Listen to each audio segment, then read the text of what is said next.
Twitter is an incredibly powerful online news and social networking service. It's in a unique league of its own due to several features that set it apart from other social networking platforms like Facebook, LinkedIn, and Google+. Firstly, one of the main functions and uses of Twitter is as a news and events broadcasting channel. In many ways, it's more like a news ticker than a social networking platform, albeit a news ticker where you get to choose what news you want to hear about by choosing who you follow. In fact, it's become a must-have resource for news networks and journalists who want to stay in the know about anything newsworthy happening in their areas. Journalists make up almost 25% of all verified Twitter accounts. Secondly, Twitter is all about short burst broadcasts. All posts consist of tiny bite-sized messages called tweets of 140 characters or less, or some combination of video, images, and text. Users can broadcast and receive these messages via SMS, mobile app, and Twitter website interface. Interaction with these posts can take the form of replies, likes, and retweets, with the latter being the ultimate sign of a successful tweet. For businesses and organizations, Twitter is used not only as a place to network and broadcast news, but also as a way to keep audiences updated about content published elsewhere. For example, some businesses primarily use Twitter as the "hey look" step in their content marketing plan, in which they simply tweet every time they publish a new blog post on their website or a new video to their YouTube channel. Bottom line, Twitter is a powerful, short and sweet social broadcasting platform that can play a very significant and positive role in any business's online marketing strategy. Why advertise on Twitter? Advertising on Twitter could be one of the most impactful decisions you make in your business's online marketing strategy. Why? Because of the sheer numbers, for starters. There are well over 300 million active users on Twitter. Yep, you heard that right. And that's nothing compared to the total created accounts, which is sitting at over 1.3 billion. Yes, billion with a B. Of that gargantuan amount, around half, 550 million, actually ever tweet, and another 500 million visit the site each month to read tweets and news without logging into their accounts. 1/3 of all US social media users are on Twitter, and 80% of active users access the site via mobile. These days, anyone who is anyone is on Twitter, including over 80% of the world's leaders. So that's all well and good from a purely personal perspective. Clearly the numbers are there. But what about business? Why should you market and advertise on Twitter? Well, if it's any indication, 65.8% of US businesses with 100+ employees are marketing on Twitter. 58% of the world's top brands have built and maintained enormous Twitter followings of 100,000 or more. And how active are all these businesses on Twitter? 92% of them tweet more than once per day. Nearly half of them, 42%, tweet up to 5 times per day. And 20% of them go crazy and tweet up to 10 times each day. Yeah, there's a good bet these companies have a very good reason for putting so much marketing energy into Twitter. So the businesses and companies are clearly on board. But what do consumers think? Well, the average Twitter user follows 5 companies, and 80% of them have mentioned a brand or business in a tweet. 54% of consumers on Twitter reported they've taken action in response to seeing brands mentioned in tweets. For example, retweeting, going to the brand's website, or searching for the brand, and so on. To finally drive the point home, Twitter revealed in 2016 that total paid ad engagements had grown a whopping 208% year-on-year. Yikes. So, to conclude, the question clearly isn't whether or not you should be advertising on Twitter. The question is, what are you waiting for?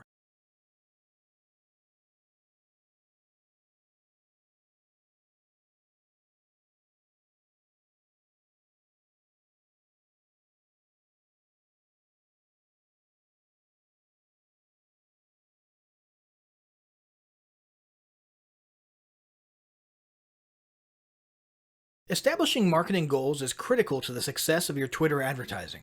Countless entrepreneurs and businesses have set up a Twitter presence, made a few posts and ads, and then let it sit untouched for months or even years. This is usually due to a lack or absence of goals. Also, your goals will help you determine everything from your campaign objective to your budgeting and thinking. So before you even begin establishing any sort of Twitter ad strategy, you need to establish clear advertising goals. Your goals should be specific, measurable, and attainable. They can be long-term, short-term, or a mix of both. Deadlines and milestones can be helpful as well. I want to increase my Twitter following would be an example of a bad goal because it'll likely result in your advertising efforts petering out after a while because there's no specifics or milestones. I want to gain 1,000 Twitter followers by New Year's is an example of a good goal. It's specific, measurable, and definitely attainable. Below are some examples of the various goal categories you might be using. First up, there's traffic to website, meaning sales, leads, and content. Probably one of the most popular goals of Twitter advertising is to follow Twitter traffic back to your own web properties. After all, most businesses don't do business on Twitter per se. You're leveraging Twitter ads to obtain traffic and convert that Twitter traffic into brand followers, leads, prospects, and customers. So maybe your goal is to get people to a landing page with a free offer where they can subscribe to your list and become a lead. Maybe they're being sent to a sales page or an e-commerce store. Maybe you just want to do some content marketing and send them to your blog so you can cookie them with a pixel and create a warm retargeting audience that you can advertise to later on. Maybe you're a brick and mortar local business and you want to increase actual foot traffic into your store, restaurant, or office by offering a coupon or announcing a sale or a new menu item. Whatever the case, the end goal for a lot of businesses will likely be bringing Twitter traffic away from Twitter and over to their own web properties or physical locations. Next, there's the gain more followers goal, or as we like to call it, Twitter as autoresponder. In this goal, your aim is to build a large number of Twitter followers. The reason we also refer to this as Twitter as autoresponder is because the main sought-after benefit here is to increase the number of people who will see your tweets in their Twitter feeds. In this sense, your tweets become similar to sending out email broadcasts via your autoresponder. If you grow a large enough Twitter following, this can be very beneficial, and if your content is engaging enough to get a lot of traction in the form of likes, replies, and retweets, you can significantly increase the range of your organic reach into people's news feeds, to a point where your organic tweets are almost as far-reaching and effective as your paid ads. Next, let's talk about PR and company news. Sponsored tweets can be a great way to enhance your brand's public image and share a little about your company culture. People enjoy seeing the other side of a business. What happens on the inside? Did you recently promote or hire a new executive and want to publicly welcome him or her to the team? Did somebody in the office make a funny video about Donut Day? Did you guys recently sponsor a charity event or volunteer at a local food pantry? Do you want to share a funny blooper reel from a recent sales video? Even tweeting inspirational images and videos about popular or noble causes and movements that have nothing to do with your company can help to associate your identity with feelings of goodwill. Of course, be careful not to alienate your audience if you choose to associate your company with certain types of movements or political issues. There are countless things you can use sponsored tweets for that will enhance your PR and generate positive vibes about your company. Next, let's talk about brand awareness. Another goal that's less thought about might be spreading brand awareness and recognition. If you're just starting out, there's a good chance your brand might be in need of a jumpstart. If nobody's ever heard of you, a great way to increase recognition is to simply create and share unique, helpful, or entertaining content, and get your name, logo, and overall brand identity in front of as many people as possible, as many times as possible. If this is your goal, you want to avoid being salesy in the beginning. Ensure you're focused almost entirely on Twitter ads consisting of helpful, relevant, or entertaining content that simply gets your name, brand, logo, or image in front of people. Finally, there's market research. A hugely beneficial goal of Twitter advertising is market research.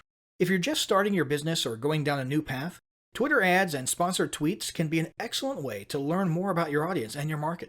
This can be done in a structured way with things like surveys and questionnaires, or in a less structured way by simply engaging with your audience, asking questions, and so on. Ultimately, your goal should be to come up with 1 or 2 ideal customer avatars that you can then base your marketing and product development on. So this was a pretty good summary of potential Twitter advertising goals, but yours might be slightly different. Whatever they are, ensure they are specific, measurable, and attainable, and put them down in writing before moving on to ad creation.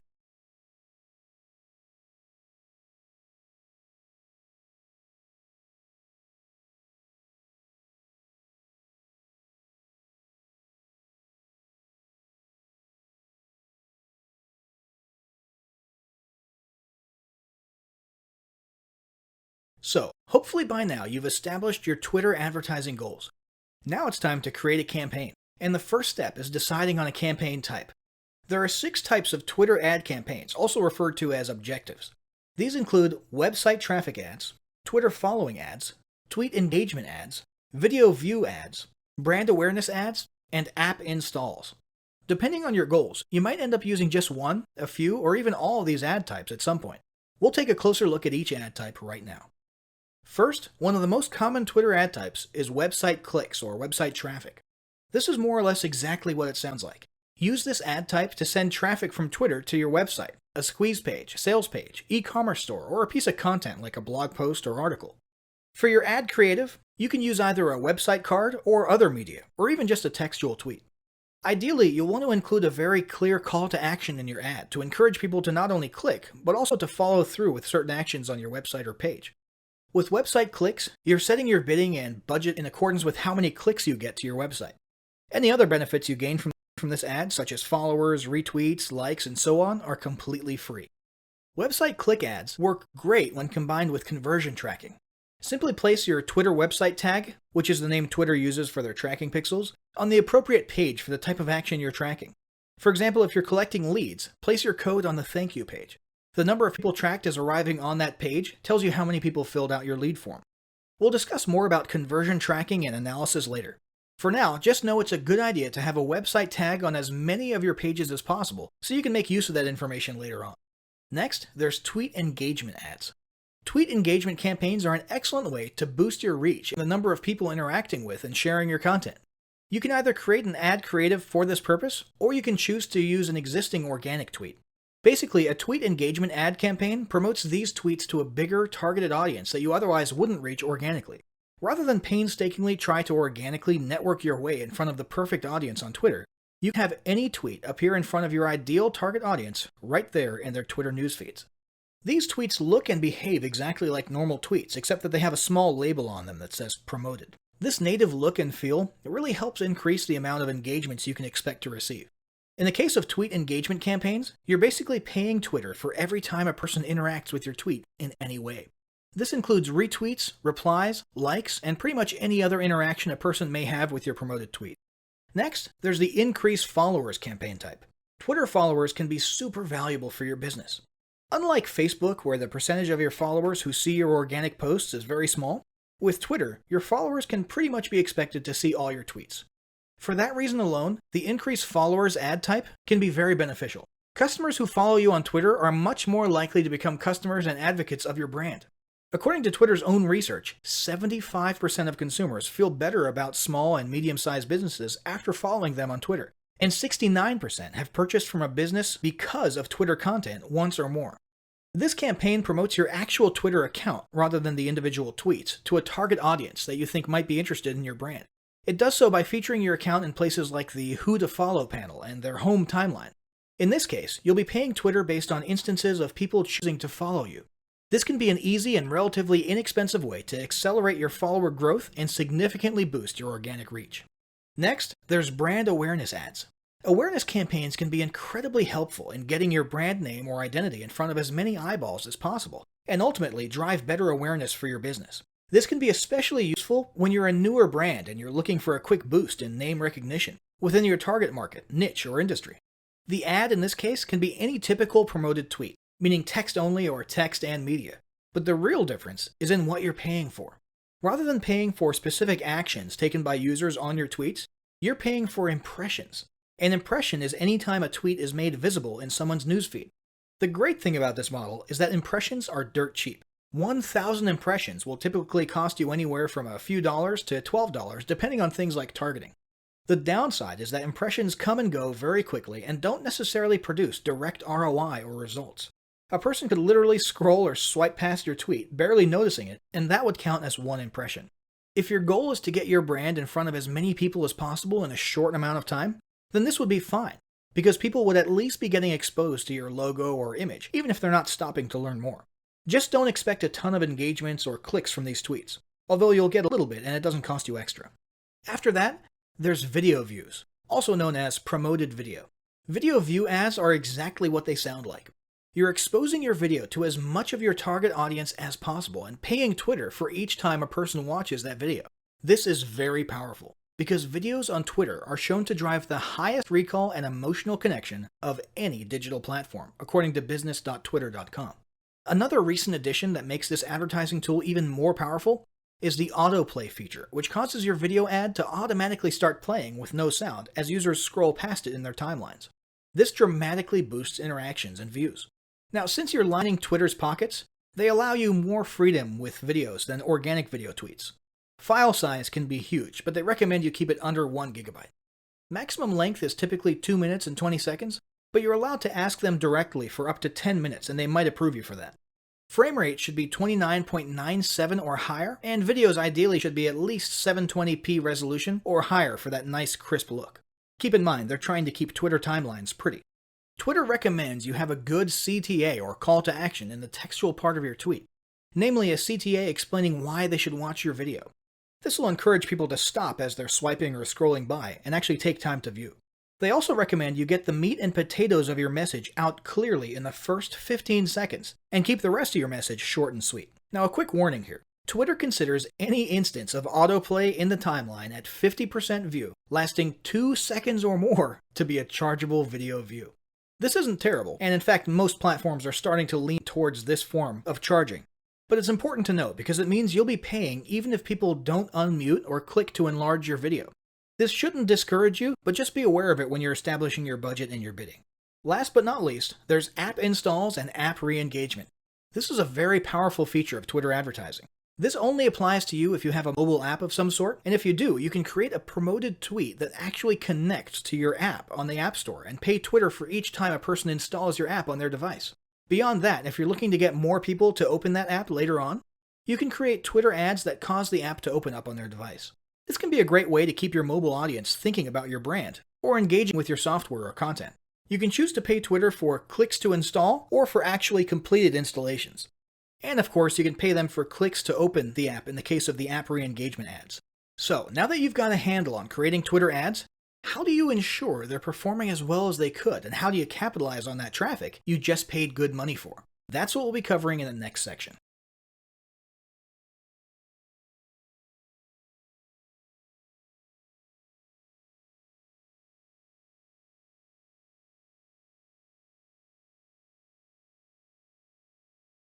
One reason a lot of independent advertisers give up on Twitter ads is because their first experience is underwhelming. Somewhere inside, maybe unconsciously, they were expecting their first campaign to make them millionaires overnight. And when that doesn't happen, they give up. This is a huge mistake. Twitter ads can work wonders for your business. The trick is to analyze, optimize, and retarget. First, let's talk about analysis and stats. Twitter has an awesome analytics dashboard and plenty of useful data to help you track and analyze the performance of your ad campaigns. From your Twitter advertising dashboard, you can see things like impressions, engagements, views, clicks, conversion rates, and maybe most importantly, costs. When you compare all this data against your ad creative, the bidding strategy, and audience targeting, you should have a pretty good idea of your ad's performance. Once you've taken a good look at your performance, it's time to optimize. The idea behind optimizing your Twitter ad campaign is to basically tweak various aspects of it, test the results of those tweaks against a baseline, for example the original campaign, and watch what happens. If the tweak produced an improvement, keep it. That tweaked version now becomes the new norm, and it's time to choose another aspect or element to tweak. For example, let's say you've got an ad campaign for firefighter-themed t-shirt sales, designed to direct traffic to your e-commerce store. You've got an image in your tweet of a firefighter silhouetted in front of some scary flames and textual CTA saying, "Free firefighter t-shirts." The ad is performing worse than you had hoped. For your first attempt at optimization, you might change the call to action and make it a little more wordy. For example, grab your free firefighter t-shirt and celebrate our nation's first responders. After implementing that tweak, you notice that your click-through rates increase, and your cost per click goes down a little. That just became your new baseline. Next, you remove the dark silhouette image and replace it with a bright, flat tabletop background with one of your firefighter t-shirts spread out on it. Big surprise, your performance improves. The big thing to keep in mind for this process is that you only want to make one change at a time. This can be done all within the same ad, but it would be best to simply discontinue the baseline one and then make tweaks to successive cloned versions so you retain each version and can look back and analyze the differences. Also, make sure you don't rush to judgment on each variation. You'll want to have at least 25 to 50 conversions or actions, and I mean at least, before you give a final thumbs up or down to each tweak or variation. Once you've tweaked your ads to perfection, you'll want to move on to optimizing your funnel and capitalizing on your traffic. Which brings us to the tracking pixel or website tag. So the first step to tracking and capitalizing on your traffic is to install your website tag code, which is the thing everyone else in the world calls a tracking pixel. You can get this from inside your ad account, and we recommend you use the universal website tag option. Place this tag on every relevant page of your website. This should include your squeeze pages, your thank you pages, your sales pages, your checkout pages and order forms, your upsell pages, and pretty much every page in your funnel. You should also put this in your members area welcome page. This way, you'll be able to track and analyze the way your traffic flows through your whole customer experience, and where in the funnel your customers are stopping. This way, you can tweak the pages in question to try to improve their conversion rates. Now let's talk about retargeting audiences. Once you've got your pixel or tag code where you need it, it's time to start retargeting. Retargeting is done by creating custom audiences based on user behavior across your pages. The most basic form of retargeting is to simply retarget everyone who has visited your web property. In this case, all you care about is that the audience is warm, which means they've now been exposed to your brand or site and are at least somewhat familiar with you, and therefore more likely to convert if you target all of them and send them to another offer, or the same offer again. A more advanced form of retargeting, however, is action-based retargeting. In this case, you create a custom audience based on pages someone visited or didn't visit, and then you custom tailor an ad message to them. One example might be for people who did land on your squeeze page, but did not land on your thank you page. You know these are people who didn't grab your free gift or opt in, so you can retarget them, reminding them to grab that free offer and why they'll like it. Another example might be upsell reminders. In this case, you'd create a custom audience of people who landed on your upsell page, meaning they bought the initial front-end product, but did not land on the next page after the upsell, whether that be a thanks page or another upsell page. This means you can follow them around Twitter with a tailored message inviting them to upgrade or offering a coupon. This same method can be applied to the e-commerce realm simply by placing your code on your order page and also on the post-purchase or success page and targeting those who hit the former but not the latter. This is commonly referred to as shopping cart abandoner recovery. So there you have it, a clear strategy for leveraging paid ads on Twitter. But none of it will count for anything if you don't apply what you've learned. Make sure either you or your team start implementing what you've learned right away using the battle plan below. Step 1.